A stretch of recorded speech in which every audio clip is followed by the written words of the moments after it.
Good evening. Good to be here. I was, for the last 2 days, wondering what to say.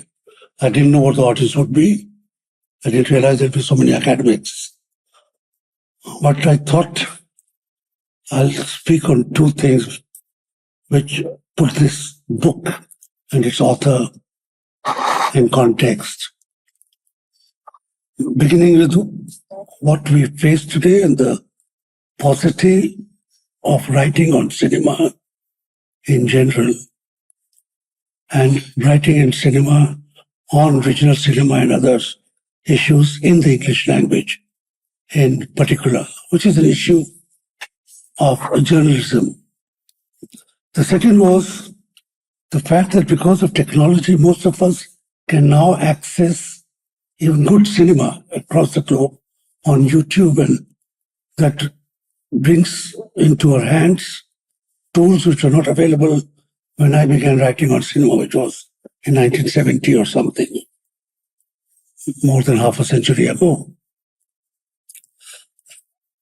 And is it reflected in how we understand cinema? Is it reflected in the production of more films?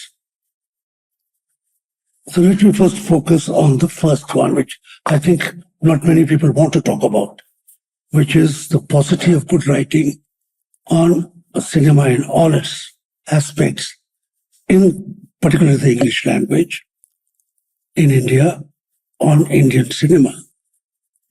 We were just in the interlude that we were outside discussing the main newspapers and how cinema is written about, how films are written about, or stories, scripts, photography, cinematography, background scoring. And if you were to go through the weekly grind in the daily newspapers, you will be no more the wiser than if you had not read them at all. Sometimes you come across excellent writing, the occasional piece in the Sunday magazine on a particular film or a trend, maybe on an early work of Ray or some early good films from the Masters of Kerala. I think recently I saw a writing on Arvindan, his cinematographer, who passed away. And his English language obituaries were almost non-existent. Nobody wrote about the death of Shaji. In fact, he was a friend in his early phase when he used to come to Delhi with Arvindan, who was a friend till his death. And nobody mentioned about him. There's no reference to him at all, to his lasting impress on cinematography in India. You could say that.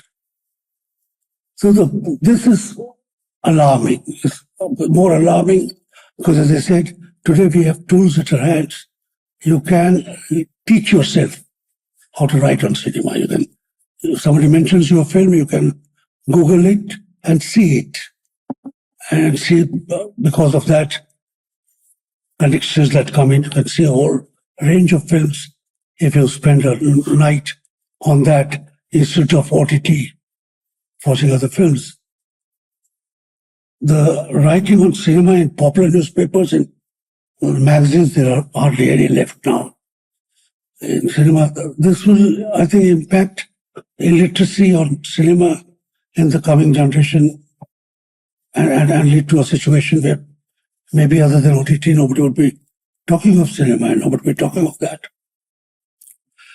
And that leads me to my good friend and many in the journalism world think is our nephew by marriage, which I sort of accept. He's among the few I have noticed. In fact, currently, if I just put my eye around all the names that I know of film critics of my generation and his, there'll be nobody who writes on cinema like he does, not in terms of reviewing a film and its cast and its characters and its characterizations, its script, its cinematography, its music, and all its grammar. But touching all of that, touching the industry, touching the social milieu, the impact.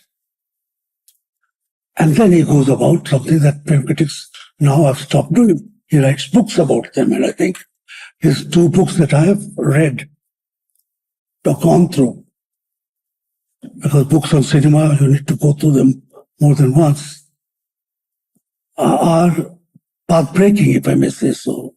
And I look forward to more from his pen in the future. There are very few like him. In fact, at the moment, he stands head and shoulders above anybody else. The third part is his role in film societies. Not only writing books about film societies, and there's a memorable book, his last one on film societies, but the love and affection he has for them. I would say there was a person in my generation from Calcutta who was, I forget his name for the moment. Dasgupta. Chidamu. Yes. Yeah. He is the Dasgupta of his age. A love for cinema, a fraternity with the people who make modern cinema, particularly in Kerala, for which cinema he has great love and affection. And I would like to hope that his work, like the work of Dasgupta, who's Aparna Dasgupta's father, that maybe we will have a renaissance or at least talking clubs like this one, which would gather together and discuss cinema. Because it's good to see good cinema. It's good to see good cinema after having read about what makes good cinema. So when you see a good film with the knowledge of what makes a great film, you see it with a great interest. And then to be able to discuss it among friends and foes and like-minded people, and the stray, ignorant person who's totally against what you think. That is something which is rare and getting rarer. In my times, it was not usual that we could discuss a film with an audience and take back feedback and learn something. People, you could write and read, but to discuss face to face was something. I would like to hope that this encourages more of such groups where like-minded people come together. Now, lastly, to come back to the book, and again, I'll put it in context, my own context, and now we are talking of the 60s when I was in college.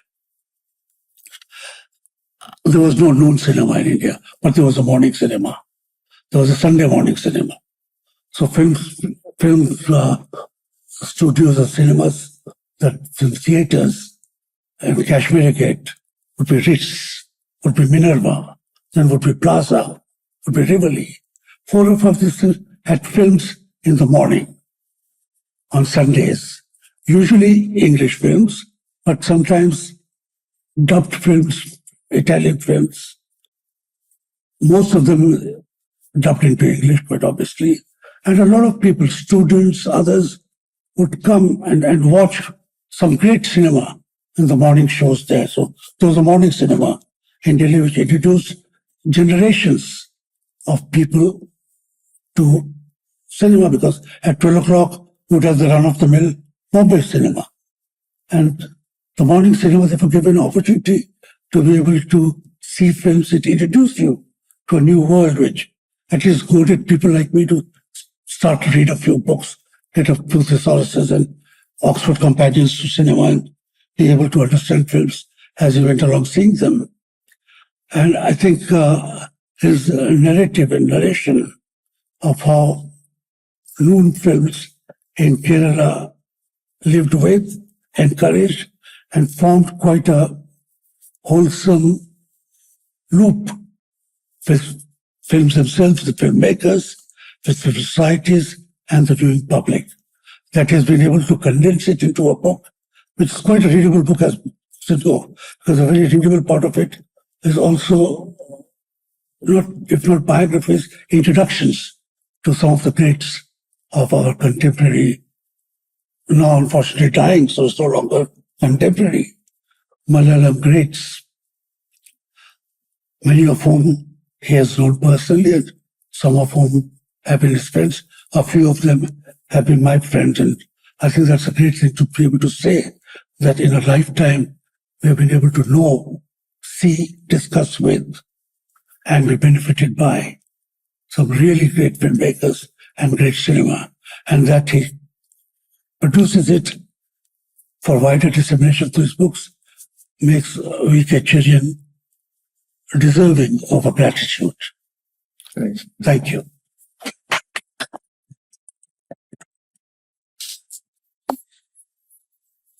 So who do I call upon to speak first? Sachin?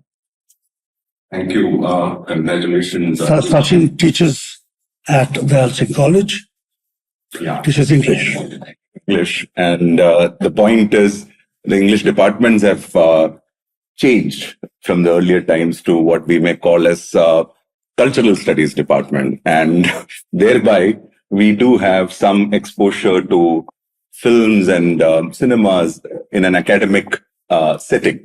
So in that sense, let me congratulate the author for coming out with this book, and also CSPS for organizing with this, what I would call a very risky experimental panel. I'll come to the reason for that, because the book is titled Noon Films, and he's talking about noon films.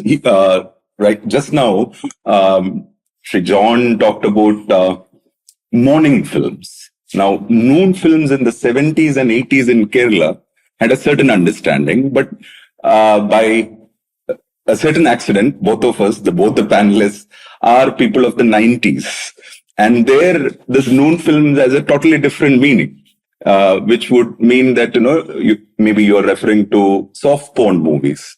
So the art house movies that are the theme of V.K. Cherian's book, initially, before reading that, confounded at least me in terms of locating the term noon films. And there are a lot of studies. In fact, there is a very pleasant and very exhaustive study on soft porn in the 90s by an academic called Darshana Sridhar.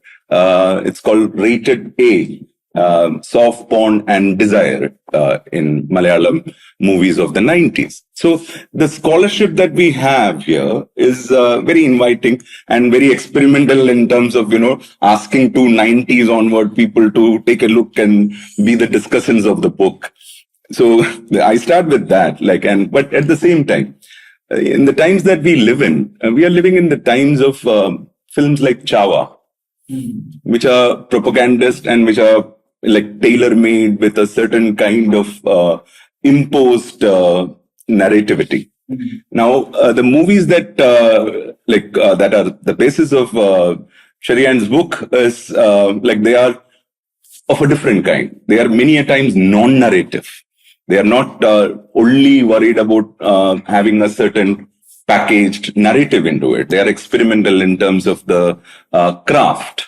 So, of course, this book is, for me, an activist, film society enthusiast, work. It is not something that I would just call it as an academic, exclusively academic kind of work, because it has a lot of positives when you take on the mantle of an enthusiast or a film society activist, taking stock of what happened, let's say 50 years back. For me, again, I would say that we came at the, as a student in the 90s in the college, we came at the fag end of, the tail end of the film society movement. But for me, again, it is Cochin Film Society and the Tagore Theatre screenings at Trivandrum that formed a certain tapestry of cinematic profile that I grew up with in terms of my own engagements with cultural studies. So in that sense, I was very happy to go back and look at his arguments with regard to the film society movement that shaped many of these stalwarts. Of course, Professor Ayyappa Panikar called them the A-team of Renaissance in Malayalam cinema. But when you look at the contribution of these pioneering stalwarts, and they are not just regional figures, in terms of their engagement with the medium. Of course, like if you want to bring in a little bit of academic argumentation into appreciation of the book, Walter Benjamin talked about the work of art in the age of mechanical reproduction. We are living in different times. After even the magic of the camera has moved into the terror of the panoptic CCTV camera. There are movies running all the time in institutional spaces, in spaces that train our ways of appreciation, ways of seeing. So you live in a gated society, you have your gated societies, 24/7 CCTV camera. You are part of an institution. There again, you have this panoptic camera, sending you images throughout. Who are the consumers? That's a different thing. There is a power game involved in that. But this power of the magic of the frame and the audience that we get to see in the book, that's of a different kind. That's about that possible magic that you can have when you are exposed to striking, experimental, audacious works like that of Aravindan, John Abraham, and Adur. So Adur, one of my friends who's also a filmmaker, Vipin Vijay, did a very interesting cinematic ode to Adur's, career. Of course, that's a celebrated one, but here he is trying to get the rubric of what happened in the 70s and 80s. The split and other things are also not really the cornerstone of the book. Rather, the Chitralekha Film Society and the Chitralekha Film Cooperative that formed the backbone of this renaissance in Malayalam cinema of the 70s and 80s. All those details are there, but I would say the author very steadfastly retain the focus on how these collectives worked in terms of generating a certain milieu, a certain ambience, a certain kind of knowledgeable public. Now, there are many arguments in favor of the Kerala Renaissance. That's a very contemporary topic. There are contestations about it. The ruling dispensation is trying to project a certain reading of Kerala Renaissance. There are counter questions.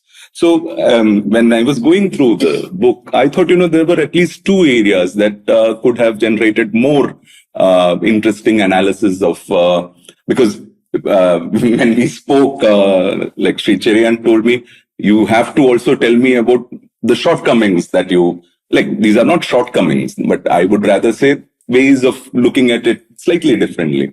So one thing that always created this interest in me was looking at the audience who flocked to the Film Society screenings.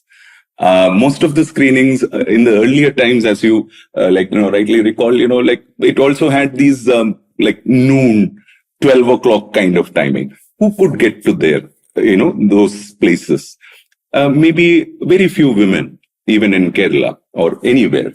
Now, that is one way to look at it. By the time we got to Trivandrum or Kochi in the 90s, these screenings shifted to the late evenings or the early evenings.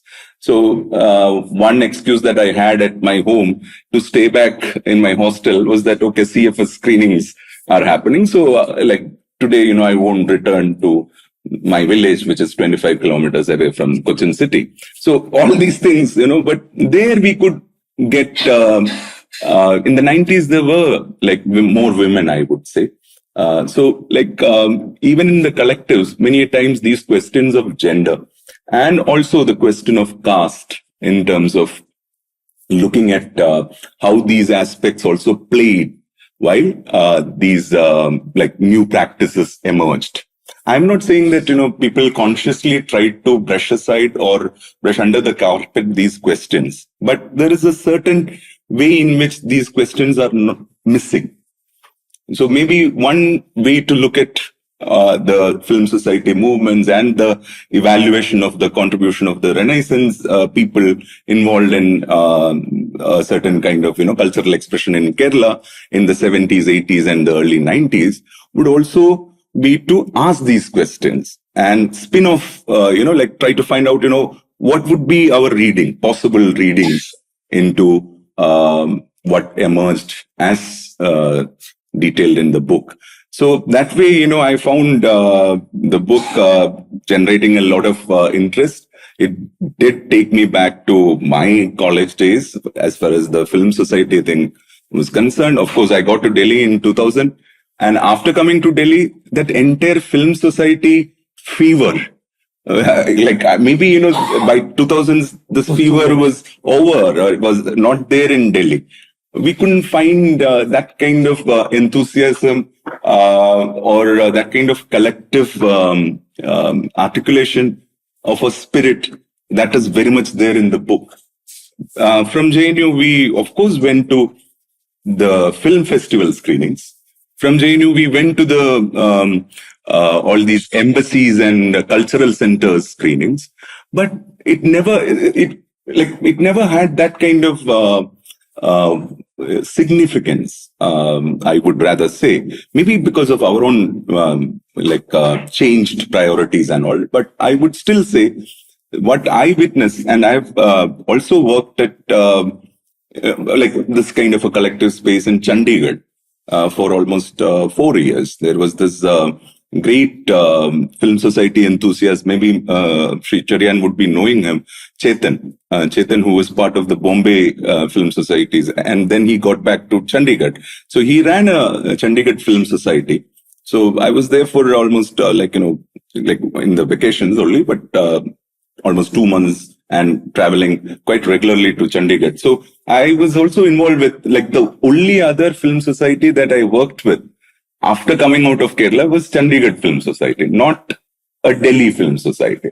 Of course, Delhi had many film festivals, the Ozian one, like the regular, the Sarkari ones. All those things we have attended as enthusiasts. But that collective spirit and the collective functioning of film societies, which would have a lot of interesting conversations, maybe some controversies, but that thing was missing in Delhi for me at least.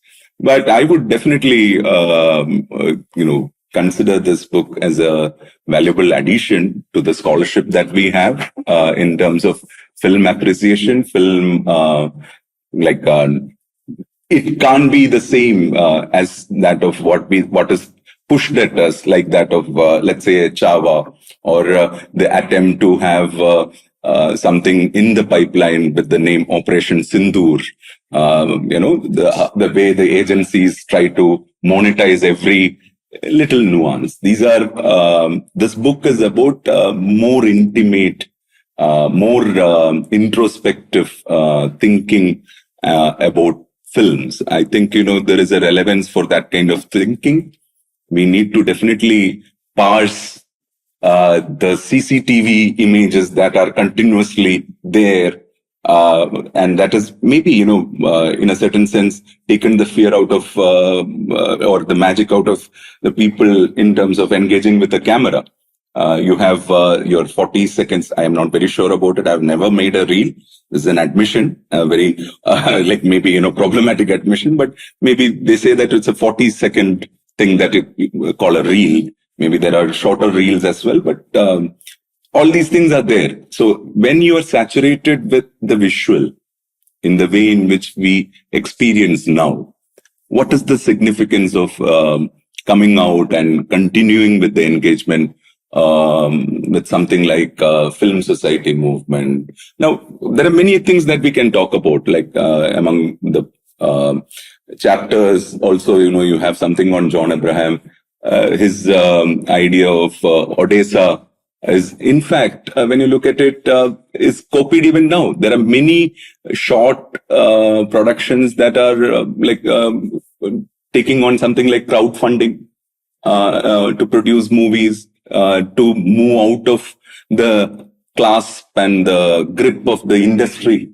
So what is cinema for us? Is it a cultural artifact, or is it a mechanically produced industrial thing. Maybe, they are both in terms of we don't need to straitjacket one form for the medium. The medium has so many ways of engaging with us. So we do engage with the visual, but with different maybe perspective than how we engage with it in the 90s. We have to engage with cinema as a medium differently. So for all the more reason for having a book like this, and I hope like my intervention here can continue with your further proddings later on. Thank you. So we now call upon Dr. Ashley, who teaches us at Stevens. Thank you for having me. I've heard of Centers for Studies of Plural Societies, but it's the first time good to be here.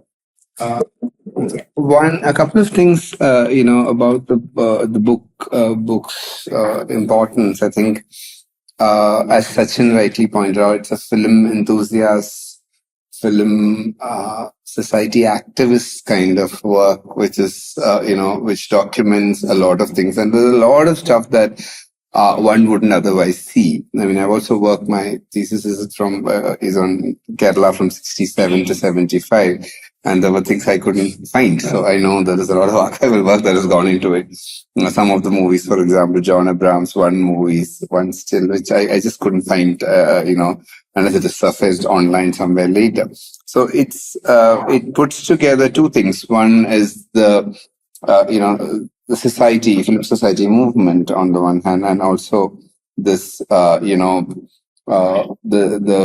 three, essentially three filmmakers, Adur Gopalakrishnan, Aravindan, and John Abraham.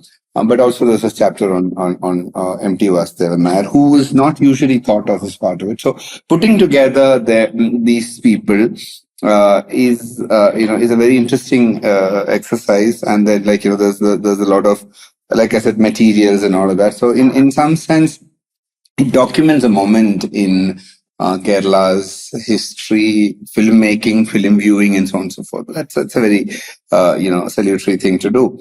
And and like Sachin said, known films is a kind of a confusing entity for some of us. Anyways, a couple of things I want to talk about are, there's a very important introduction written by philosopher Nisar Ahmad to a book called Four Faces of Reality. It's four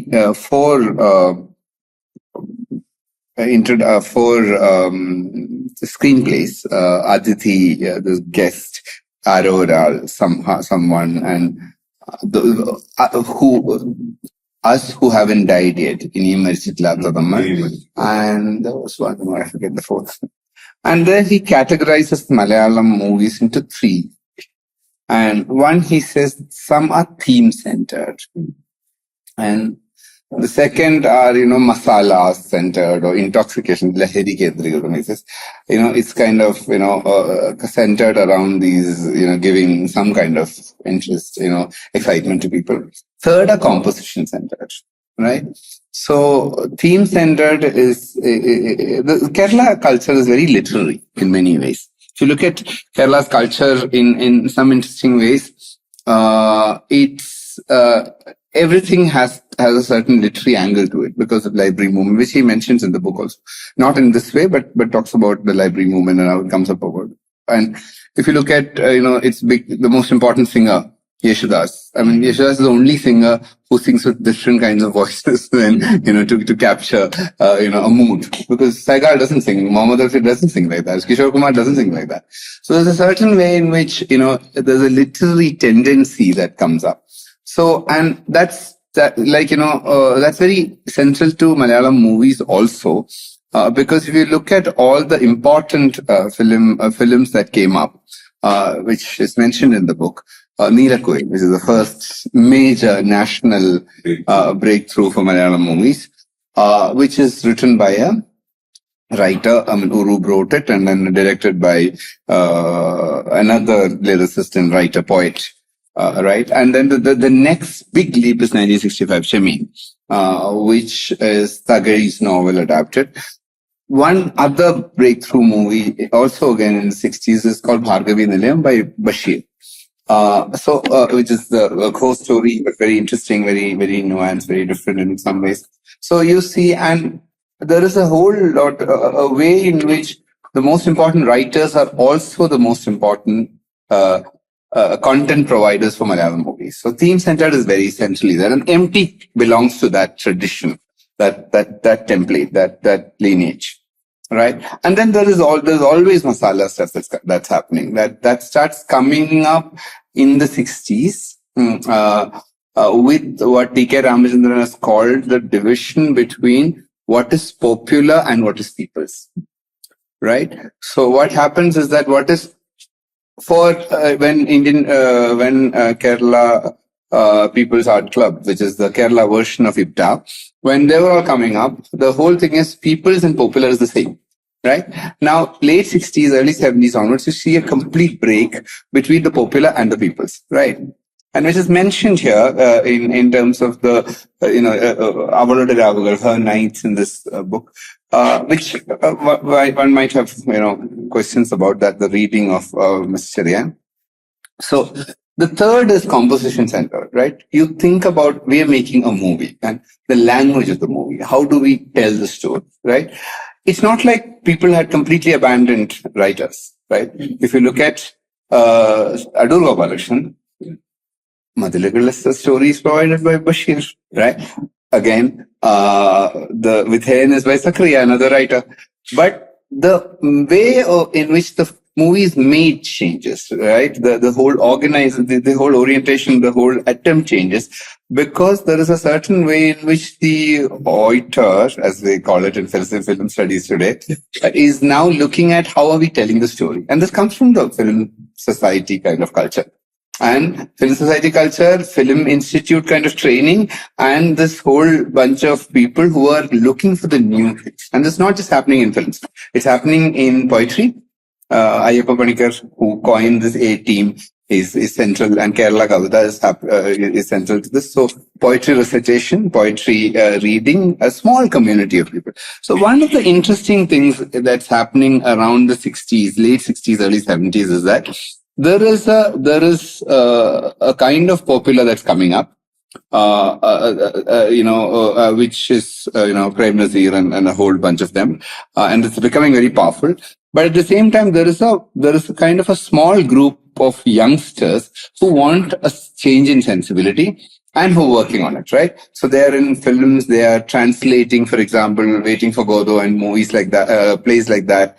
They are, writing modernist poetry. They are, talking about new kind of movies, right? And Godard and, Buñuel and all of that, and film society culture. But there is a very interesting way in which Indira Gandhi has a role to play in this, because post Bangladesh war, she bans the import of Hollywood movies. Yeah. So American movies can't come here. So the Indian government is now starting to support European movies, which are not non-American, right? So there's a whole lot of things which Madhav Prasad talks about in his book on the ideology of Hindi movies. So anyway, this is a very interesting kind of a moment. So I think he's looking at this third bunch of people, right? The composition-centered writers. If you use Nisar Ahmad's, characterization. So, and what it does is, the question I would have of this is this idea of Renaissance, right? Because there is a certain way in which we talk about Renaissance in Kerala, which is which to me is a problematic category in itself, which is why I think, talking about Renaissance is interesting, because the Kerala Renaissance is seen as a late 19th, early 20th century thing, which starts in social movements like Sri Narayanan, Guru Ayyangali and all of that, anti-caste movements, and the last episode of which would be the communist movement, right? And all the writers, pretty much every writer is with them. It's like IPTA in IPTA people going on to write Hindi movies, all this Prithviraj Kapoor is part of IPTA, that sort of thing, right? There's that kind of a moment. Yeah, okay. It was all of them, right? So Manto being a screen playwright thing. So I think what is interesting is that there's a small team of, and then this becomes a certain establishment. And the problem with a lot of filmmakers is that they are interested in themes. They're discussing all the themes. They're discussing themes far better than even the 70s people are, in some sense, right? Because they talk about social issues, they talk about caste. Neelakuil is about anti-caste, Cherian is about love jihad and the rest of it, right? Everything is already there, right? I mean, what they would now call it. So it's like an inter-religious marriage. All of that stuff is already on. Now, what is interesting is that, there is a whole bunch of people who are looking for a new sensibility in novel, like O.V. Vijayan, for example, and all of that. So this bunch of people, it was extremely important that they had a community, because nobody would watch this, right? There is a certain way in which there are two communities they're part of. One is the national community of filmmakers, which the book very nicely outlines. It's, Adur Gopalakrishnan as the Kerala, Satyajit Ray, and John Abraham as the Kerala Ritik Katak, right? And because he was Ritik Katak's favorite student and so on and so forth, right? So there's a certain way in which you're thinking of this as a miniature of sorts. The other, and at this point, that's one support that they get. And that's one of the reasons why, I think 14, percentage of 14 directors. 14% Percentage of all the best directors, national best directors starting from 1969 to 2022. Is from Kerala, right? Yeah, this is again Cherian's analysis back. Right. So in that analysis, what is interesting is that there is a certain way in which Malayalam offbeat new wave movies are making it look like it's all part of an Indian kind of thing, right? On the other hand, Kerala has actually moved away from India in socio-economic terms completely. Right. By 1975, CSPS, Center for Developing Studies, has already identified the Kerala model of development, where Kerala's Human Development Index is completely it's very different from the rest of India. Right. And one of the things that Ravindran, one of the people who's also mentioned here, talks about is that we were part of a national thing. Now we are not part of it, because that happened because of three major shifts. One was, land reforms. And second is this white revolution, green revolution, blue revolution, and a kind of connection with global economy. And third is migration to the Gulf and to America, thanks to changes in immigration laws. So there's a very different kind of thing. And at this point, there is a certain way in which there is definitely an FTII pan-national network that these people are part of, but at home it's a very different thing, right? It's very easy to understand this, because if you look at post-emergency 1977 election, Congress lost everywhere. That is the only time when Kerala, Congress won all 20 seats in Kerala. That's the only time.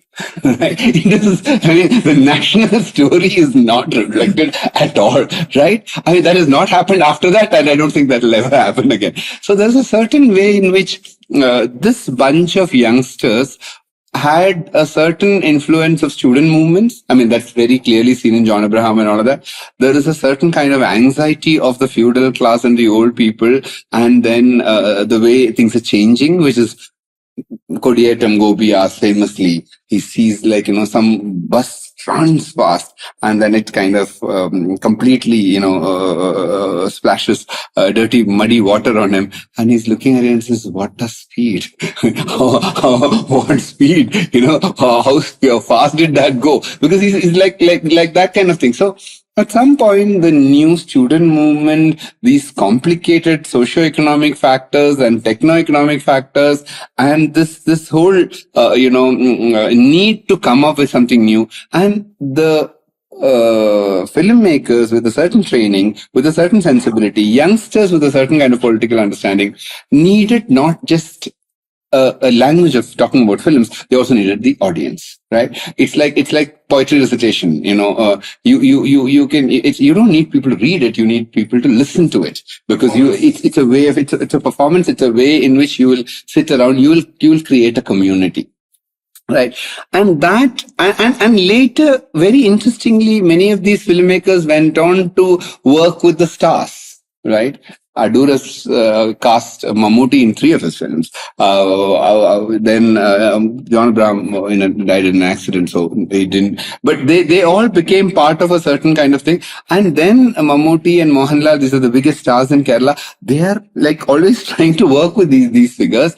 So there is a certain way in which, yes, it has given a certain address to Kerala, to Kerala cinema and all of that. And now a lot of Kerala Malayalam cinema that's winning really, a lot of appreciation, especially Fahad Fasil and the Great Indian Kitchen and all of that. That has become a big thing. That's not really coming from this kind of school.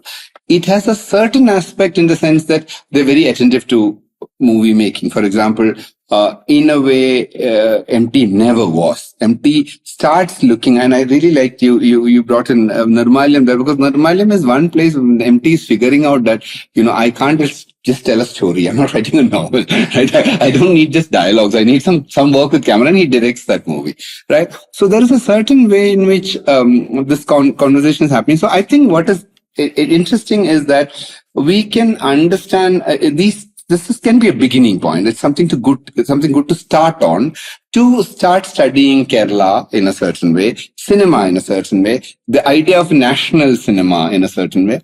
And that kind of national cinema might not work now. I went to IFFI last year, and I really didn't understand what was going on there, because there were government propaganda movies, right?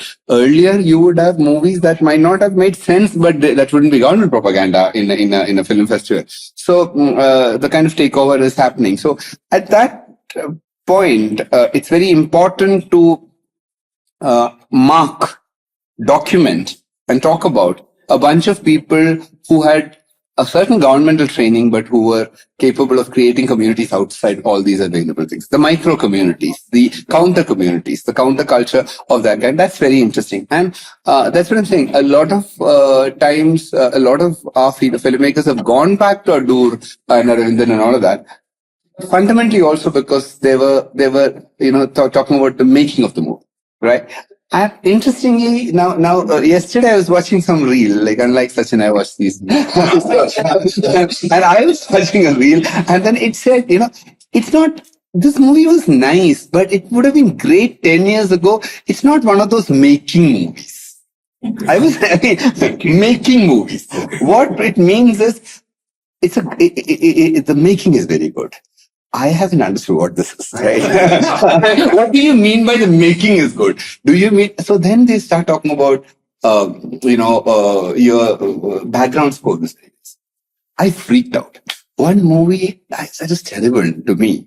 And somebody said the background score is very good. I went for the background score. I said, none of us knew how to even look for the background score. I wouldn't even notice. If it's terrible, I would say it's too off. But I won't notice what's good background score. And I've seen young people talking, that was one single shot. So, I really don't know why that's a big deal. But then you go back, and that's why I think I come from a generation of people who were doubtful about Adur. Because like Sachin said, we were talking about caste, we were talking about sexuality, we were talking about gender, and a lot of times people were doubtful. But there is a going back to Adur in the sense that you go and watch Adur's movies.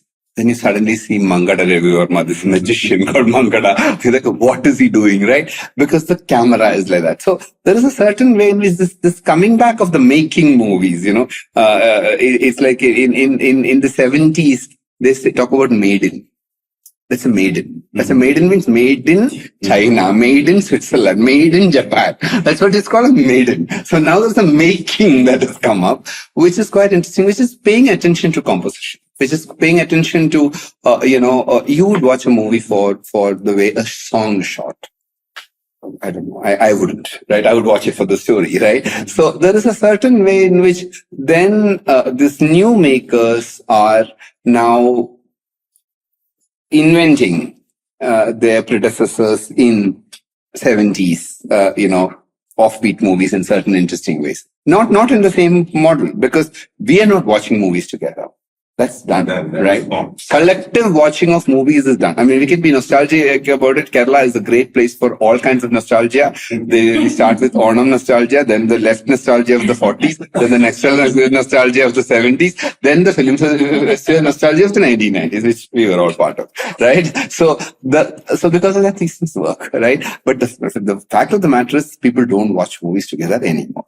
You watch movies alone and at your own pace, in your own way, because that sociality that is constituted is gone, right? And the other thing is, like, say for example, in the 60s, late 60s and early 70s, everyone listened to Beatles, not because all the Beatles songs were anti-war songs, but because it was an anti-war sentiment that was part of it, right? Please Please Me is not an anti-war song. But in the same way, there is a certain way, I remember one moment there was this Kiss of Love protest that happened in Kerala. There was this moral gundaism. Somebody was, some couple was kissing or something like that, and then people beat them up in Calicut. And then they said, we are going to have a Kiss of Love movement. And the Kiss of Love first happened, they tried doing it in Cochin. It didn't really work out. Marine Drive. Then they went to Calicut. There was it was more of a trans, kind of, it was more, first was a modernist kind of, we will do this, what will you do? Second was more of a postmodernist kind of a thing where there were all more women and all of that. But it actually worked best in Trivandrum. Why did it work best in Trivandrum? Because ISSK was the venue. And there weren't any BJP people there, or they were a minority, right? So ISSK showed us that, this, as somebody said, some feminists who participated, next time maybe they'll come for ISSK. More people would come because they were a minority suddenly in the middle of all of this, right? So there are those kinds of ways in which these spaces, and that is a big moment where, the feminist movement and the body, all of that was coming up. And I was really intrigued, very curious about this idea that you could do this in a film society venue, because film society continues to be a certain kind of space. You would be a kind of majority, and you do need those kind of spaces where you feel enabled. You feel, nothing will happen. There's a space, there's small spaces and all that. So that is a very interesting thing. But at the same time, as Sachin said, the kind of ideological critique and caste and class and, various globality and things like that should also come into this. And I think those need to be furthered through the book and this kind of work, but not by talking about it in, kind of deconstructing all of it in a certain way, saying that, this is all passe. But it's part of a wonderful tradition. It's a very, it's a bunch of, students and people who quit their jobs or who are doing a job on the side and coming and doing it. There's a lot of passion and a lot of volunteerism that is part of it. And I think volunteerism is something that we have forgotten to appreciate in a long time, and that's an important part of that kind of cultural activism, which can then be given political terms later, but it's important to have those spaces. So I think in marking those, this book does do an important job. Yeah. Thank you very much. You may have feedback about, in fact, I lived through that time. I grew up in 70s in Toronto. IFK was not even in dreams, So we were excited about seeing films in a film society. I was like, I mentioned in this earlier book also, who are seeing the films with us. It was Hilton's chairman, K.P. Nambiar and his wife, the only women most of the time, and came Raj. And of course, the writers and bank employees and secretary staffs and students like me. So that is the whole gang which this thing. So why I also thought calling it Renaissance will be too much. And then I looked up, in films, in as you rightly said, the Kerala IPTA or left movement all happened in 60s, 50s and 60s. Not in 70s. By the 70s, it was getting into somewhere else, like, Movie Within came, Mugundan, Al-Kutam, all of it came. So, but in films, didn't happen. That came into films in 70s only. I think Olam Tiram was just before that, 69 or 70. So that is, and plus they were all experimenting with things. But the people knew that, as somebody recently wrote, somewhere I read that in 60s and 70s, all creativity oriented people wanted to be in films. That was the in thing in 60s and 70s. So a lot of these people in Kerala or who went to film institute and all, they thought it's a new area we can create, and we can be part of the global movement. So that's where Adur and all came. To come to your point about caste and this thing, nobody ever thought of such angles those days, because it was important to take it from crass commercial to somewhere which is like which can be read like a good novel or something, which is seen like a good novel. That was the first point. All other things were will come later. Now you can look up and say that look, he was this thing. I have asked Adur many times, why critics say that you are obsessed with the Nayar Taravadu and all this thing. He looked at me and said, look, I make films about, actually it is about my own experiences. So I look at my own experiences and make films. So I happen to be in that kind of situation. So it's my limitation. But I am not limiting myself to that particular milieu and particular this thing. I am trying to reach out to the world with certain view, world view, and also craft, everything.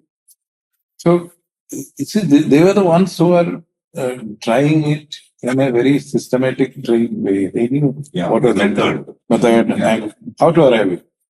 So that is why I was not surprised when when I first came, I wrote a piece in Critic.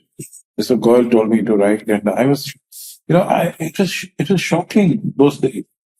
The film can be that, what you call, it is like, as in Malayalam, there's a statement called they keep the carpenter keeps polishing it, in such a way that when it comes out, it's like a perfect structure of things. Yeah. And I was not surprised when Eve got the British Film Institute award, in and only 3 people British Film Institute honored in Asia. Ray, Ozu, and Adur. Nobody else. Because of that craftsmanship and the creative part of it. So for people like him, I've seen that debate on Adur and Aravindan and all. For them, how to reach there? That is the thing. It was a totally new path. And known films is, I don't want to, personally, I was not excited about giving these names, but a friend of mine is ex-Jainoite, Amit Singh Gupta. I first sent it to him, have a look. He gave it this thing. No films, this is exciting, nowhere I heard such thing. I said, people went, the students and some, the art, the art students, college students, all of us went. I saw Kanjana Sita, Tamba, all of new films in Toronto. And later, and one of the reasons was also the society was willing to accept that kind of films. And you must also give credit to Adur for it, because Kodiyatam becomes such a popular movie. Yeah, it was. It was a successful commercially. It ran for 140 days, movie, second film. They say that it was made out of 1 lakh and he made around 10 lakhs. Because not only it ran in theatres, and German TV bought it for 4 lakhs and few others. So it was like they were flush with funds. So, and Adur, again, Swayamvaram, when it was released, it ran for 1 week. But when it got the award, Keralites went for, they celebrated it. 2 weeks, 3 weeks. And they got the money back. And Adur's the friend who later become opponent and finished up cooperative. When I met him, Kolatur, he told me, I said, look, we are the first ones to give the money back to, our loan back to FFC. You check FFC, nobody, not Manikal, not Kumar, nobody has given the money back. And we did it when we went to Delhi to receive the award. I had a check. So I went and gave to the FFC chairman. Here is a check. It's 1.5 lakhs rupees. So that happened. See, that's the change which they could excite the Malayalam moviegoers and tell them that, look, this is the way to look at movies. That is how the left it to themselves. No theatre owner wants to give a space at 12 o'clock. But they decided to give. I said, look, something is happening. These guys are getting excited. They are getting awards. So let it go. And it was like they were scoffing at it, called Uchapadangal. They used to call known film in Malayalam. They were scoffing at this film, but they accepted it. Otherwise, fine, let it go. Just a question here. See, how different is your conception of the Renaissance Malayalam movie tradition from the Indian New Wave? Because I see a very important trajectory there of that break with Nehruvian theme-based, expression of national cinema with people who are more into the treatment, the method set of people who are there in the Malayalam tradition as well as in the Indian New Wave. So, your thoughts on that? But if you look at a friend of mine is writing a book on that, they need a separate book on it. Why that happened? Because it is all Mrs. Gandhi, it is all 1951 SK Patil committee report. Yeah. They wanted the films to be meaningful. Nehru's broad direction. So Mrs. Gandhi had these institutions and FFC. And I keep saying that Adul was lucky that he was at the right time and the right place. INB minister was Gujral, who was Film Federation. Federation of Indian Film Societies. He was the treasurer, national treasurer. He was the mantri then. And they were looking for these kind of films to emerge. The story of this award itself is this thing. The local selectors rejected it for a national award. And he went to Moscow with the film. So Gujral was there. He has seen it. So he knew that Gujral had a feeling for such film. He sent a long telegram to the Mantri. Those days, it's a telegram, it says no email, nothing. Mantri promptly gave it to Raj Thapar, seminars editor. He was the chairman of the jury with, I think, Teji Bachchan and 2-3 other names, I don't remember. They were all the members. Raj Thapar decided to call the film. The film happened to be, the print which went to Moscow was still in transit. Okay. This going, they got excited and gave all the awards. It's also that national showcasing. Yes. The term for that, John will say it is Indian New Wave. That is the international term for it. So it was deliberate nurturing of this sector by Mrs. Gandhi. She had a personal interest, Mary Satan, you will be knowing Mary Satan personally. I have only heard the name. She was staying in Tinmurti. She was a lifelong friend of Mrs. Gandhi. So she was a British Film Institute scholar. So it's a small community, and Mrs. Gandhi was listened to everything and anything which Satyajit Ray says. So it was a thing which you can't imagine now. The Prime Minister getting involved. Somebody told me that there was a film society at the Shimla Institute, where the civil service was being trained. The reason was that it's not because they were very fond of films. If you want to get near anywhere, Mrs. Gandhi, you better know all these things. Acquire these things so that, Mr. Modi also has his own favorite. So it works in different formats, So that is where it was a nationalistic movement, and Vijay Mulai, Akka, whom he knows passed away. She told me, as a look, Cherian, we were building a new India, from scratches. So we never knew that Hindi films will become so big that it become Bollywood. We were youngsters building a new nation. In the process, all these things happened. Fine, you people are enjoying it. Good, we are also happy. So that's a spirit which they all had. I think many things happen in not only in Malayalam. I think things are still happening in Tamil. A lot of new look for the films. And I was not surprised when Mahesh Manjrekar last month made a statement saying that only two films things are happening, Marathi and Malayalam. Okay. And Marathi films are also, I'm told, content-wise, there are a lot of experiments happening. Yeah.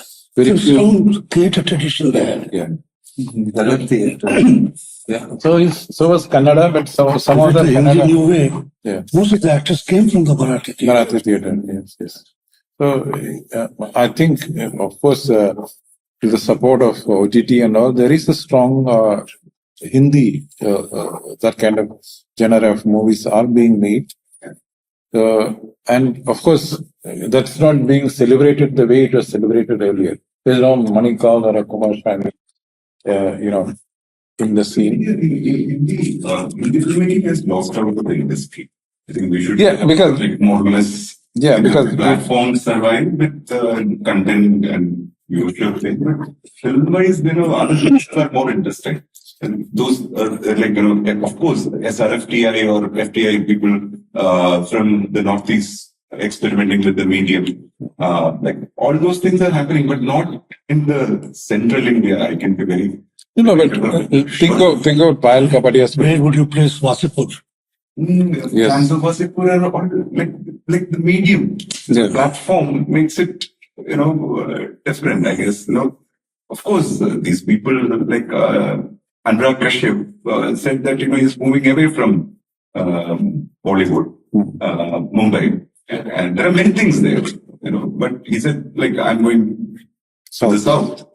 That's just a statement. I'm not endorsing what he's saying that creativity is only there or something like that.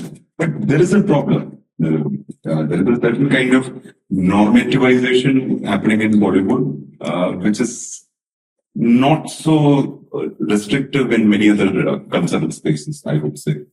Even Northeast, a lot of things are Pavan and all.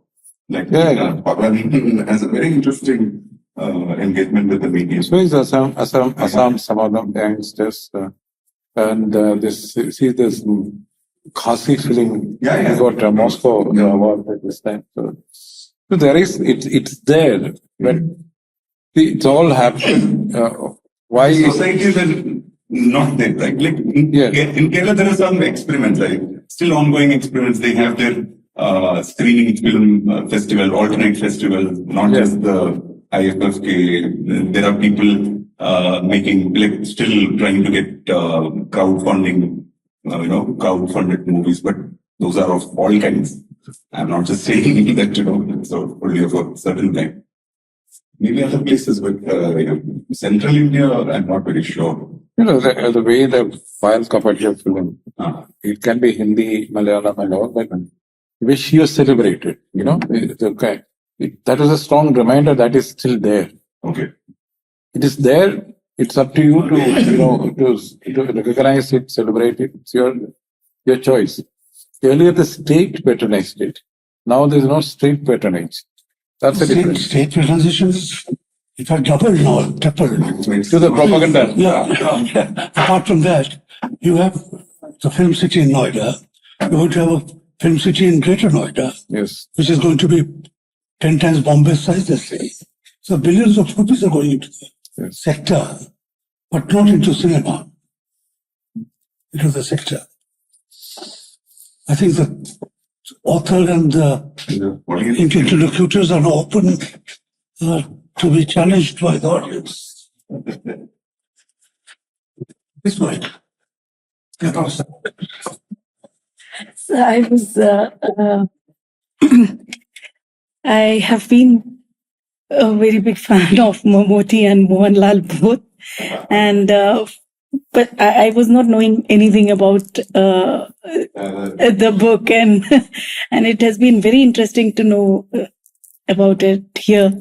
And I was actually thinking about something with like similar to Telugu. Similarity, like South Indian movies, similar with Telugu, Malayali, but it is entirely different. What I find, obviously, Malayali movies have been entirely different, but I was trying to just do the mental matching in my mind, that what have been similar and what have been different between Telugu movies and Telugu movie industry and Malayali movie industry. That was my part. The little I know is that Telugu movie industry is almost like the Hindi movie industry. Big money, big stars, big audience. They celebrate movie stars. Not in Kerala. But limited by language. It's basically the dramas. Actually, bringing that, like you're the Hyderabad person. The Ramoji industry is something else. I think Telugu, is very different in the sense that Telugu has always been the biggest industry in India, right? Cherian was the highest paid actor for the longest time. Bahubali is the most expensive movie. Whatever I know from, it's very difficult. So, it's up there, and whether you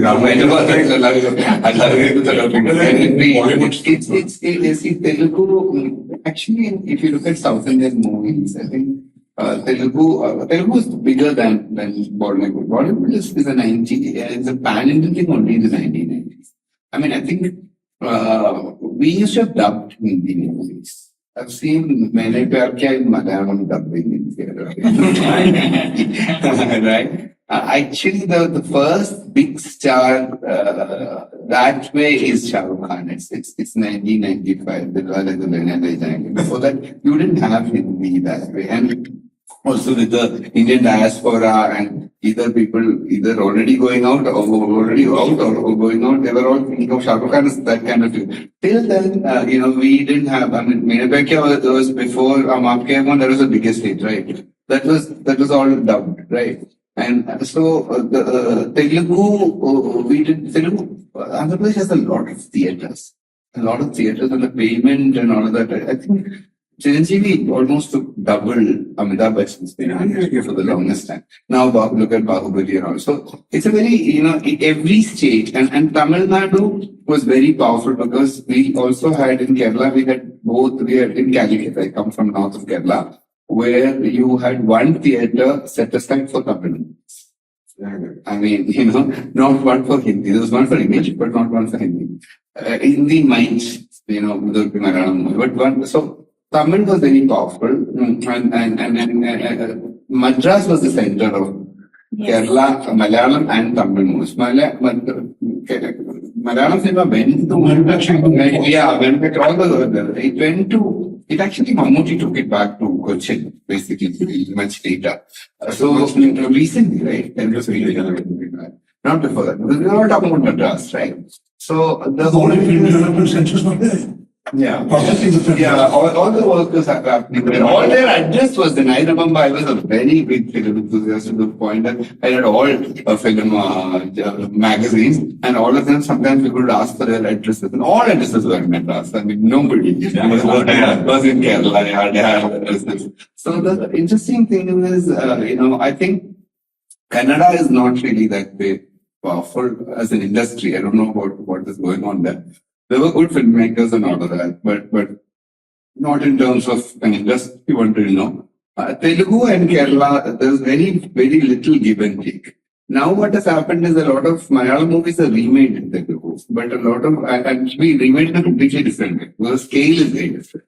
right? But there is, if you ask, there is a conversation between Telugu and also a lot of Malayalam movies are remade in Hindi. Like Priyadarshan, all Priyadarshan movies are remakes. Yeah. They're not original.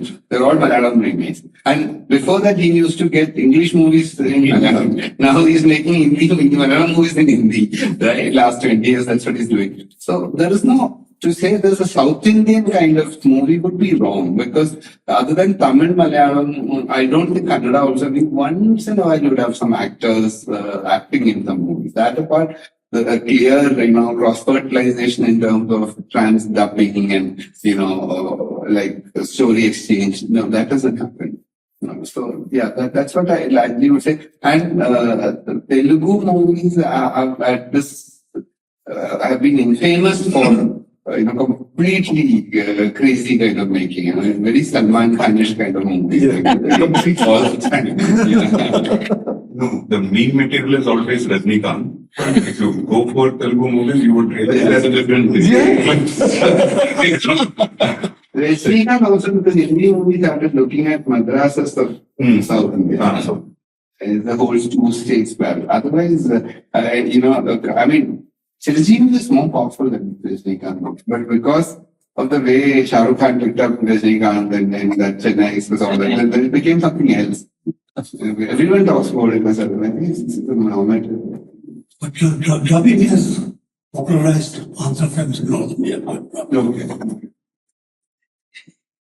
Nobody can say this. Yeah. It's not together. Getting noted in the theaters, it is a platform. We don't. Theaters only. AMC and down. Oh, okay. The Bahubali is the highest grossing movie, right? In India, Other than Dangal making a lot of money from Chinese market, it really, Okay, this could be BNC theaters. Also, YouTube dubbing. I saw some movie with like millions of viewers in Hindi. It's just kind of a flop. I have two questions. One is that, in terms of the box office, Malayalam cinema has generally been very frugally. So my name is Stephen. I just submitted my PhD in Department of English, Jamia. And I've been working around Dalit Christian literature in Kerala. So my question is, Malayalam cinema is made very frugally, and even despite all these box office successes that we are seeing over the years, we're not seeing that multiple fold numbers. Manjuban Boys was a very strange kind of a success which was there. Todarum, of course, is doing very well now. But in terms of this box office numbers, not that it is a very great marker of anything. Box office number. Why do we still not see those kind of multifold numbers coming out from Kerala, despite the fact the repertory of films and the appreciation for it globally is immense? One was this. Secondly, in terms of, I've always found, because you've seen almost 50-60 years of cinema in Malayalam, I've always found that there's a sense of concealment when it comes to the body in Malayalam films. And even with this Mammootty film, which was around Geo Baby, the one he made around homosexuality, Kadal, even with Kadal, there was no sense of, there was a lot of concealment. The only film which shows a kiss in recent times that I can remember of is Mutton, which is about two Mutton. So that's about two gay men. Now, why is there a strong, and even I'm not saying about the queer people only, but also in heterosexual, heteronormative relationships, there's very much a sense of concealment and very lack of this body exchanges that we see. So why does this happen? So modesty. Why so much? Why so much of that? Nobody wants to take this. In Kerala? Actually, I would possibly be able to answer that. I think there is also, because if you notice this whole soft porn culture that was very much there in the late 80s, middle of 80s and also later. There's a whole bunch of, when we talk about Malayalam movies, we talk about all of this. Malayalam stardom hasn't worked in that way. That was the only thing, because there's a certain way in which, middle class melodrama is at the center of, I mean, Kerala, a lot of this, like, it's very theme-centered. The biggest stars are MT and Lohidas in a certain way. And they're working with a particular kind of material. And they set the tone in many ways. That's come out now, but it was happening. And now it's changed also, if you look at it. But then there's the kind of, item number and various other things have not been part of that, because it also deals with a certain kind of family, a familiar thing. And one other thing is that, Kerala's family audience is a very real thing, right? Unlike elsewhere. Watching a movie is a very familiar thing, right? Just like these film society things are, youngsters and intellectuals and so on and so forth. But they're not family. It's very, and Sachin's point about this being very male. It's something that we need to, and as he was saying, in some cases, Kerala is the only place where you can have a conference on feminism where only men speak. I've seen it. Right? There'll be 3-4 women who are, actual ultra revolutionaries in the first row in Calicut. The rest are all will be Malayali. All will be Malayali men. All will be men. You've seen that kind of stuff. So there's a certain way in which feminism, so it's a very male space. In that space, it's allowed. But in the familial space, it continues to be, Mammootty and Mohanlal, they don't want to go out of favor with the familial audience. I mean, Kadal is a very brave kind of exercise, but even then, you want to bring it out as an issue of a social issue or a issue of justice, not beyond that. You step out, then you'd be in trouble, right? That's the thing. Muthon can be done. Muthon is Geetu Mohandas, and what's her name? Her husband's name, the one who did the Anurag Kashyap's movie, Gangs of Raji Ravi. Raji Ravi and all, they go in at a very different kind of, their wavelength is very different. These, Gio is a very, very smart movie maker because he got the issue in without really creating much of a problem. And he had he held on to the subject in a certain way. This is super smart. Even with the things. That's how I would read it, yeah. I don't know. There is, sorry. Yeah, no, I believe this problem with depiction of intimate sexual relations or body is there in the entire, national cinema aspects. Either you have a certain caricature through item songs or certain exposure. You don't have a intimate scene, quite often you find that. But I want to go back to that first question that you asked. Why Kerala is not witnessing a blockbuster of that proportion? See, I'm reading something and it says in India, only 2% of the population go to the theater and watch movies. 2%. And decreasing. Yeah. And this is verified. And it is also about the number of cinema houses you have. Now in Tamil Nadu, you have more theaters. So the print would be in multiple, in thousands. Or at least now it is different. In Kerala, we used to have 14 prints. You know why? Districts. 14 districts. Yeah. So this used to be the situation in Kerala. 25 was huge. 25. So that is the real. We have to really understand the economy in terms of why we are not having let's say a Telugu kind or a big movie that.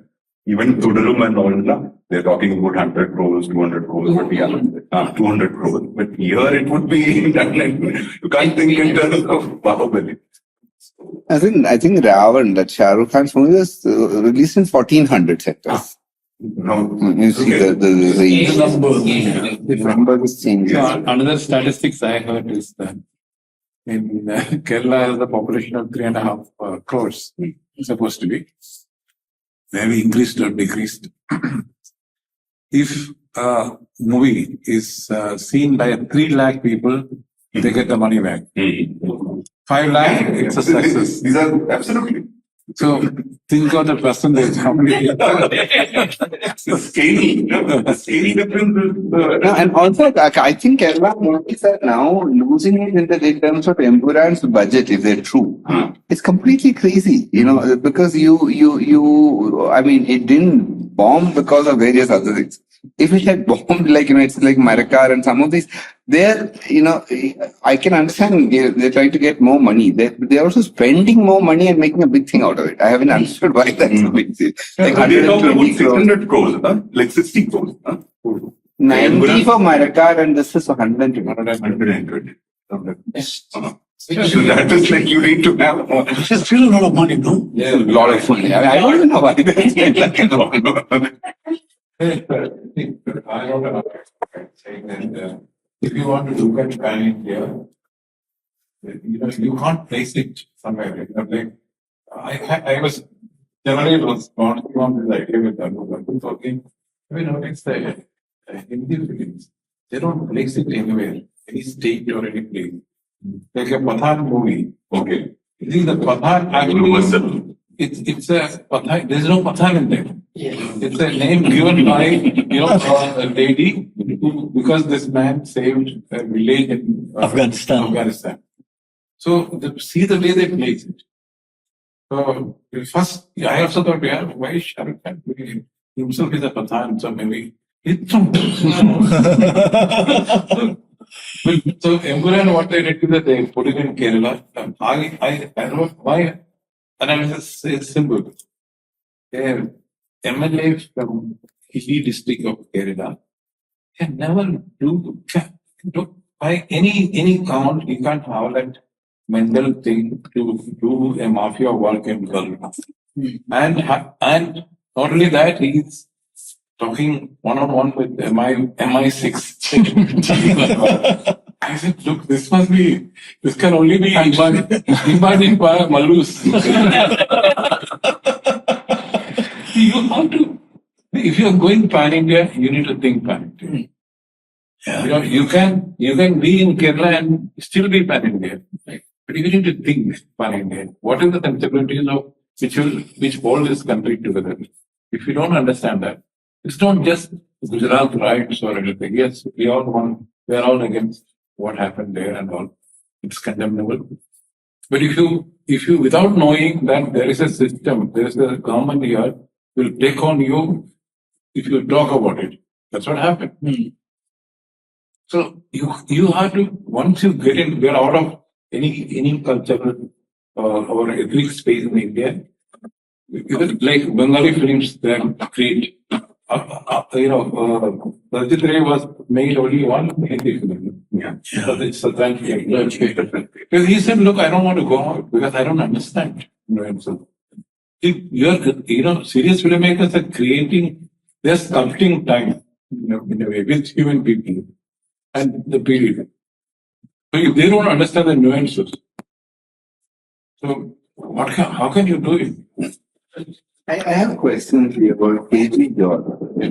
You behave with that. I mean, but I mean, you don't sort of come back to that KG George question. So what was the, you said 2023 his death and obituary. Yeah, because, KG George I consider him as a mid-level, like Bharathan. Bharathan was not trained. KG George was trained. So he had a craft.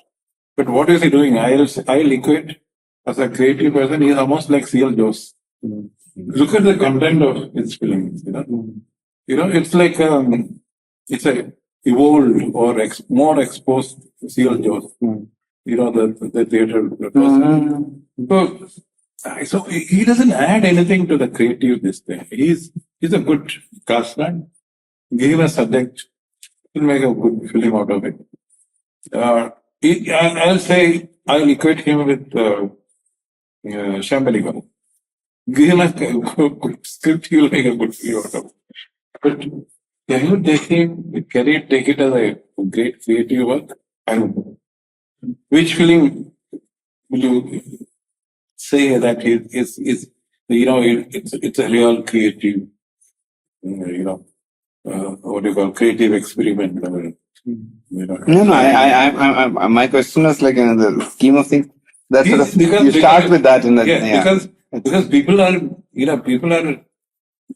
people know that something has happened. Crazy George death was one. So is Ravindra Nair. General pictures. Yeah, general pictures, Ravi. Yeah, in fact, I recently found out that, 3 of Anu's films are going to Critic Jana. He's working on some of us are some role in it. So I met Ravi's son in Delhi. He told me that I said, generally, do people get the money back? Obviously. Most of the money came back over a period of time. He suddenly said, recently I was told by Adur uncle that you'll get 5 lakhs because some Americans are acquiring it. So actually, it's like, I don't think Edipatayam was made with 5 lakhs. Much less. So I said, I said it's same thing. 2012 when I met Kunal Da, he also told me. See, we are global filmmakers, but we will make films with little money, but our films are seen across the world. The money comes back over a period of time. Yeah. So none of the producers are starving or going out of business. Oh, the general pictures have a lot of money, right? I mean, But for him, these two filmmakers won't be visible. He spent the money and gave them all the freedom. And on both of them, Aravind was he took leave from his job. He was given a monthly salary. For sustenance, so 30 or 40,000 in those days. So that, he doesn't have to worry about it. He can really food. Yeah. His wife was also working, but Please can complete your sentence, so that's fine. Fine. So my point is that investing into these films were like gold investment. As I saw recently a small WhatsApp plate saying that the husband bought a car for 4 lakhs. Okay. And that is because 50,000. Wife bought gold worth 50,000. That is some. So, my name is Karmanya Thadani. I am pursuing my PhD from Nottingham Trent University in long distance mode on Indian cinema, not any particular language or any particular region. Indian cinema as a whole, as a soft power medium, globally, especially focused on Southeast Asia. And the question Stephen asked was something I had in mind as well. That, if you look, Hindi movies have a base. Now, whatever subjective opinions we may have, and I think it's also become intellectually fashionable to bash the Hindi film industry outright also. And I'm not saying it's only among non-Hindi speakers. Hindi speakers do it the most. And their reference point will not be comparing it with other Indian film industries. They'll compare it straight only to Hollywood. Or if they watch French cinema or German cinema. But it is true that, movies like Three Idiots, movies like Jaane Tu Ya Jaane Na, which are both are very different films, or various other films have come. Or Jaane Bhi To Yaro. Jaane Bhi To Yaro is of another era still, of course, but I'm talking about more contemporary times. Or even, when we say Hindi cinema is about dancing around the trees, that's not what you see in Kuch Kuch Hota Hai also, for example. So, I think, and there are a lot of socially relevant films that have also come in Hindi cinema in recent times. I'm talking post-2000s. I think the 90s was a horrible period by and large for Hindi cinema. Thereafter, if you watch movies like Kahani, if you watch movies like Byomkesh Bakshi, there are various different interesting things happening there too. And Hindi cinema has a base in South America, it has a base in the Middle East, in parts of Africa, in Southeast Asia, Central Asia.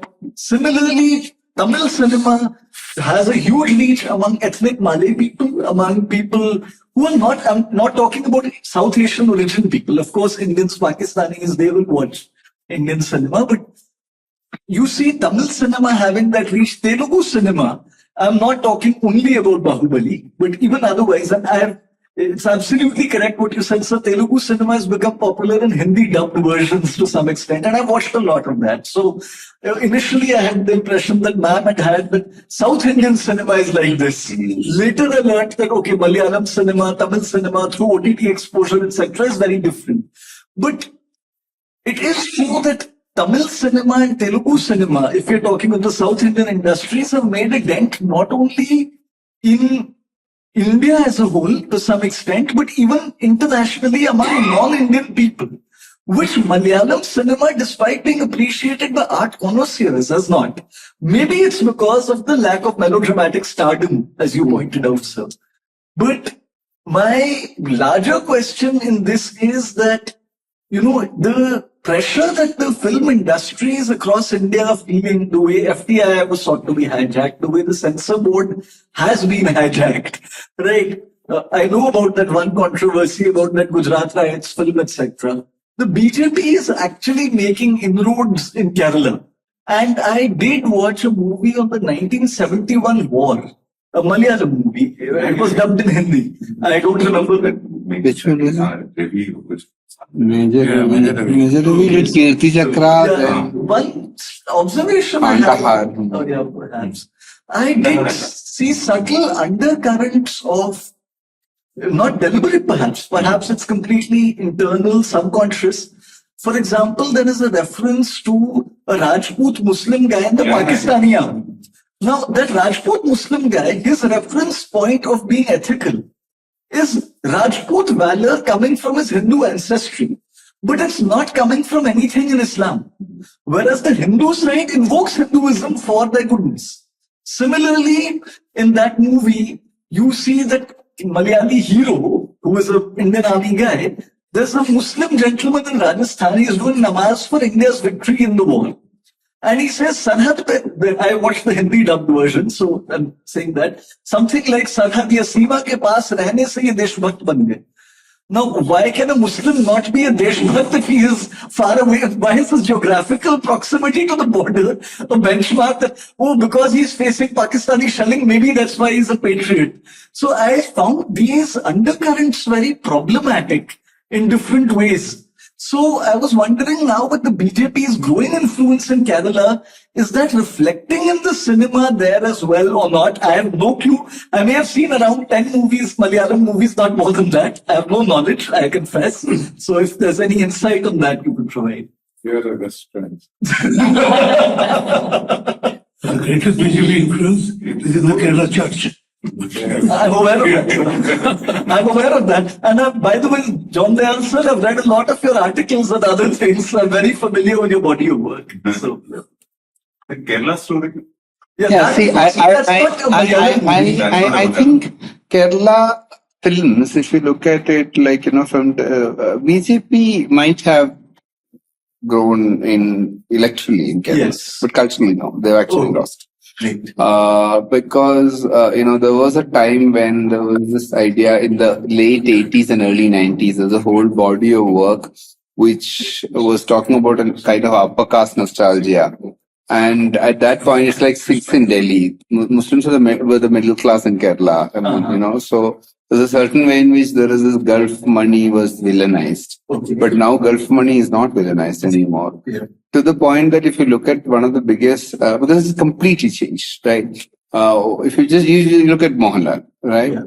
Mohanlal's big movie before Empuran was Marika, which is about a Muslim, chief, army chief, navy chief of Samudra fighting the thing. So it's clearly that sort of a movie, right? Okay. Marika. And He's now the Portuguese. Okay. For Zamunda. So it's a very, So that's like, and Mohanlal produced it also, right? Like, so there's a big, and then Empuran now is dealing with Gujarat, Godhra riots and so on and so forth. And that's why he got into big trouble with the BJP because it's really anti-Amit Shah in some sense. It used to be, it said like, I'll call the home minister and all. Now they've muted it. But really, the biggest kind of attack, and it's coming from, a kind of corporate, corporatized Malayalam movie. So it is, so there is no cultural impact like Mr. John Dayal said. BJP has a chance because of their influence in the Christian this thing. Yes. That's not coming from a pro-Hindu statement, but there is a kind of a communal enmity between Muslims and but there's a certain way in which Muslim, working in that area. Now, I can tell you, in Malabar region and the Muslim politics, because Muslims are very powerful as a community in Kerala. Muslim League has 20 MLAs, yes, right? And it's economically powerful, it's socially powerful, it's politically powerful, and there is a largely an anti-BJP sentiment as the Kerala sentiment, right? Yeah. So even if you have one MP in the parliament now and no MLA. But earlier, the one MLA had also come. Some time ago. That was also because there are other things. See, for example, Cherian doesn't come from BJP fold. Yeah. Both the people, they don't come from the RSS training. But one he almost lost. Yeah, that's also because of the kind of Rajagopal and all of that. This is like even Rajesh Singh doesn't come from a BJP kind of logic. He's not a product of the BJP mechanism. None of them are. The reason why BJP is not doing well is is also because BJP's a lot of for the longest time BJP's one of the fundraising ways was to sell votes to whichever side which is going to win. All of that. So this is a very corrupt arrangement. So they can't do very much. Electorally, they're making some inroads because of various other things. Yes. Culturally, we're talking about cinema, yeah. Yes. Culturally, BJP's influence has really come down from the 90s. Because the Gulf Malayalis and the Malayalis abroad, just like in Hindi movies. For example, look at all the Hindi movies that are shot abroad, right? Yeah. Like Dilwale Dulhania Le Jayenge, part of it is there. Kuch Kuch Hota Hai has a certain kind of non-Indian feeling about it anyways. Yeah. Chakte also, half of it is shot abroad. Yeah. So there's a certain way in which Indian diaspora has a certain impact on this. So Kerala now has a certain impact of a certain kind of global Malayali, which is not a BJP-minded Malayali. It's not that, yeah. The problem with that, like I'll tell you, the Indian diaspora. But Indian diaspora is right-wing. I'm saying Indian diaspora is right-wing. Because the remittance economy that we have in Kerala, and which is a very significant presence in movie making, cultural industry. Yeah. So, like, it has other, let's say, coordinates. Gulf countries, all these people, their Gulf release is extremely important. Absolutely.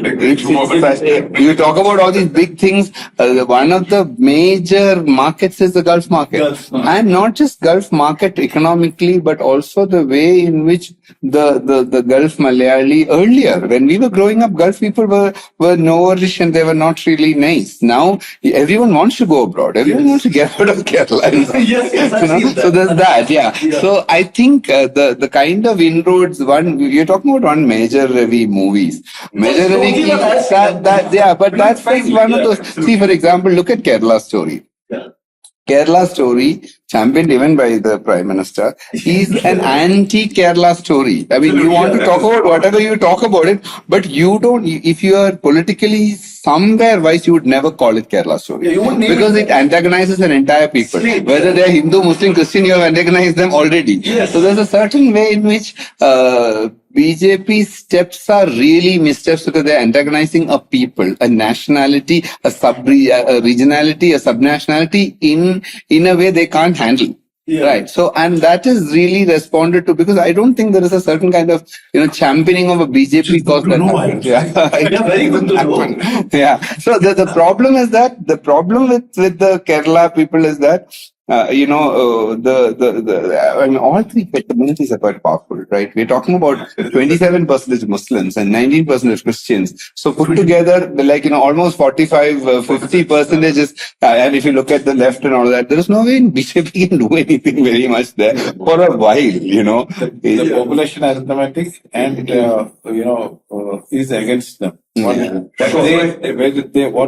All India, they say that we are in the majority. Sure. No, that is very worrying. that, the way the church and that to the non-Dalit upper caste Christian, establishment. Yeah, the Syrian Christian church. Like that's going but let's also say that the Muslims in Kerala have had some major role in antagonizing Christians. Seriously. Right? I mean, let's not forget that. Because it's not just Christians doing it. No, right? There's a certain way of navel gazing that is happening in certain,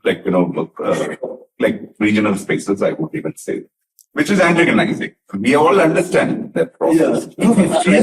So, for example, when the Hagia Sophia issue happened, it was completely crazy to support Hagia Sophia, what Urdugan did in Hagia Sophia, sitting in Kerala when you're talking about Ayodhya. You can't. It's unethical. It's completely wrong, right? What he did is exactly what the BJP did with Ayodhya. Now, you have to make ethical positions, right? Yes. And Muslim majoritarianism in the north of Kerala is a reality, which we need to address. Yeah, it's a reality because you have to challenge, you have to ethically challenge some of these issues, and that's not happening. And in the south of Kerala, the Christian church, upper caste Christian church, being anti-lower caste Muslim is also a reality, right? So it's both the sides. It's basically caste. Right? But we're not talking about it. We're talking about a Muslim Christian issue. The only chance that BJP has, why did Suresh Gopi, who's a film star, win? He won because he got Christian votes. Why did he get Christian votes? He got Christian votes because not because they love BJP, but they have a certain hatred for Muslims. And now, when you talk about Islamophobia in the national thing, it's one thing. But coming from North Kerala, kind of background, I can tell you very clearly there are these kinds of things that are working out there when there's a majority. No, certainly, just to clarify, I'm not saying Muslim extremism doesn't exist at all in Canada. I'm aware of a bit of that. Political opening. No, my question was about the politics of cinema, so that was what it was. I'm sorry if it offended anyone. No, I'm not being offended, but I just thought Sure. I'm here to listen to Malayalam cinema. Sure. That's what I am here for. Yeah, sure. Not to listening to political things. Sure. Okay, I think we don't agree.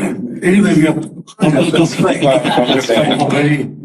You continue the conversation. Yes, sir. Short. That point about majoritarianism, like how it micro manifests. Yes. See, okay, you are a majority in a micro space, and you are a minority at a national level. Yes. And then how you negotiate. Yes, those things. These aspects will play out, and absolutely like everywhere. So there is no need to whitewash it. In fact, the more significant question is the question of body. Body has a certain body politic as well. The body has a certain body politic in terms of whether it is being exposed or whether it is being covered. The entire debate about covering, the right to all these things are there. Sure. Using that movement, we too have legs. Yes.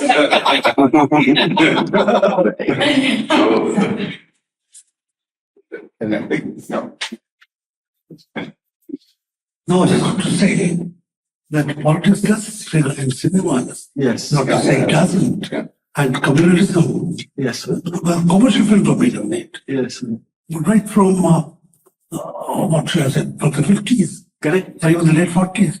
At the time of partition, there were films with a backdrop of those issues. Yes. And after that, Bhaas and many others have discussed it. Bombay was such a success. Yes, sir. Such a powerfully depicted, so open, in your face community. Yes. So that is there. Even My Name is Khan in a different way, but it talks about religious, it talks about Hindu extremism also in a subtle way, and those conversations are important even in cinema. Yes. Conversations are important. Yes.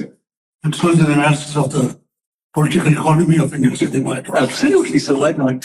So with I think both Sachin and Ashley are deserving of our thanks. And Cherian for fomenting this conversation. And thanks to CSPS